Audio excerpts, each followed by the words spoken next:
আসসালামু আলাইকুম বন্ধুরা, আশা করছি সবাই ভালো আছেন। 2005 সালের 13 নভেম্বর এডি গুরেরো নামের একজন রেসলিং কিংবদন্তির মৃত্যু ঘটে, যেটা সকলের কাছেই অপ্রত্যাশিত ছিল। সেই বছরে তিনি তার ক্যারিয়ারের সেরা সময় পার করছিলেন, যেখানে তার জনপ্রিয়তা ছিল আকাশচুম্বী। এই রেসলার মারা গিয়েছেন, তবে তার মৃত্যু নিয়ে আমাদের মধ্যে অনেক ধোঁয়াশাই রয়েছে, যেটা আজকের ভিডিওতে আমরা খোলাসা করব। মানে অনেকেই মনে করেন তিনি রিংয়ের মধ্যে মৃত্যুবরণ করেছেন, আর মনে করবেই না বা কেন। তিনি সেখানে যে অভিনয় করেছেন তাতে মনে হচ্ছিল তিনি বাস্তবেই মারা গেছেন।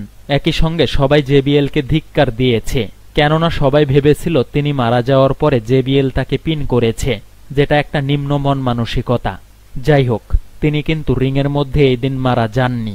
এটা ছিল তার হার্ট অ্যাটাকের অভিনয়। তিনি মারা গিয়েছিলেন তার হোটেল রুমে। এই ঘটনা ঘটার অনেক দিন পরে হোটেল রুমে তাকে অচেতন অবস্থায় খুঁজে পায় তার ভাগ্নে চাভো গুরেরো। তাকে সেই অবস্থায় দেখে চাভো ডাক্তারদের খবর দেন। ডাক্তাররা এসে তাকে মৃত ঘোষণা করেন, আর একই সঙ্গে বলেন যে অতিরিক্ত ড্রাগ গ্রহণের কারণেই তার মৃত্যু হয়েছে। তার মৃত্যুর খবর ছড়িয়ে পড়লে সবাই অবাক হয়ে যায়, আর একই সঙ্গে এটাকে প্রথমে অনেকেই মেনে নিতে পারেনি, আর অনেকেই ভেবেছিল তিনি খুন হয়েছেন। কিন্তু ডাক্তারের রিপোর্ট আসার পরে সবাই শান্ত হয়।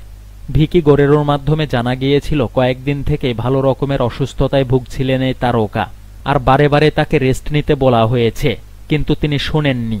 আর তিনি কখনোই কোনো কিছুর তোয়াক্কা করতেন না। এছাড়া বলা হয় পুরো বছরটাই তিনি অসুস্থ হয়েই কাটিয়েছেন। মানে রিংয়ে পারফর্ম করার জন্য সম্পূর্ণ সুস্থ ছিলেন না এই তারকা। তার দেহের অনেক জায়গায় আঘাত ছিল, কিন্তু তিনি বেদনানাশক খেয়ে তারপরেও পারফর্ম করেছেন। এর ওপর প্রতিদিন কঠোর পরিশ্রম করতেন নিজের ফিটনেস ধরে রাখার জন্য।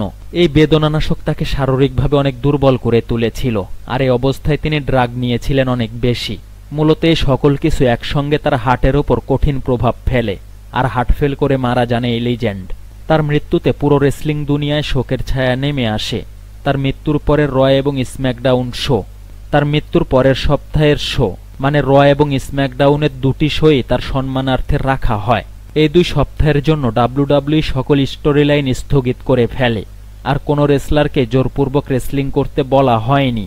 সেখানে যারা স্বেচ্ছায় পারফর্ম করতে রাজি ছিল তারাই পারফর্ম করেছে। সে সপ্তাহের র শুরু হয় ডাব্লিউডাব্লিউই এর তৎকালীন সকল রেসলার এবং কর্মচারীদের আগমনের স্থানে দাঁড়িয়ে থাকা অবস্থায়। সেখানে উপস্থিত ছিলেন ভিন্স ম্যাকম্যান, আর তিনি এডির ব্যাপারে একটা বক্তব্য দেন। তারপর সকলে নীরবতা পালন করেন এবং 10 বার বেল বাজে। এ পর্যন্ত অনেক কিংবদন্তি মারা গিয়েছেন, কিন্তু খুব কম সংখ্যক রেসলারই এডি গুরেরোর মতো সম্মাননা পেয়েছেন। তবে শুধু যে ডাব্লিউডাব্লিউই তা নয়, বরং তিনি যে সকল কোম্পানিতে পারফর্ম করেছেন, এছাড়া তিনি পারফর্ম করেননি এমন কোম্পানিও তাকে সম্মান জানিয়েছে।